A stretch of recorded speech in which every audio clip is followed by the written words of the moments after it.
మనం ఎవరు పెట్టి కొన్న వాళ్ళమంట? దేవుడు విలువ పెట్టి కొన్నటువంటి వాళ్ళమంట. ఆ విలువైనటువంటి దేహము ఎవరిని మయంపరచాలి? మరి ఎవరిని ఆరాధించాలి?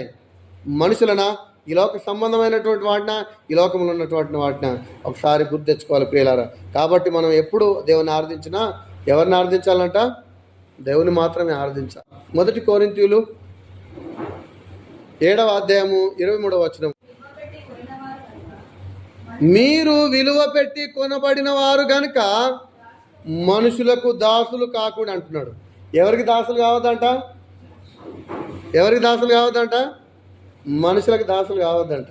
చాలామంది అంటారు, నువ్వేం చెప్తే అది నేను వింటా, నువ్వు చెప్పిన మాటని గీత దాట. ఒకవేళ వాళ్ళు తప్పు చెప్తున్నారేమో ఒకసారి గుర్తు తెచ్చుకోవాలి. ఒకవేళ మాట్లాడుతున్నటువంటి వాళ్ళు తప్పు మాట్లాడుతున్నారేమో మనము గుర్తు తెచ్చుకోవాలి. చాలామంది అంటారు, మీరు విలువ పెట్ట కొనబడిన వారు కనుక మీరు మనుషులకు దాసులు కావద్దంట. ఎప్పుడు కూడా మనుషులకు దాసులు అయితే ఎలాంటి ప్రయోజనం లేదండి. కాబట్టి ప్రియులారా, ఈ లోకంలో ఉన్నంత కాలము, దేవునితో సావాసం చేసినంత కాలం మనము ఎవరు పెట్టి కొనబడినటువంటి వారు? మనము దేవుడు పెట్టి విలువ పెట్టి కొనబడినటువంటి విలువైనటువంటి వాళ్ళం మనం.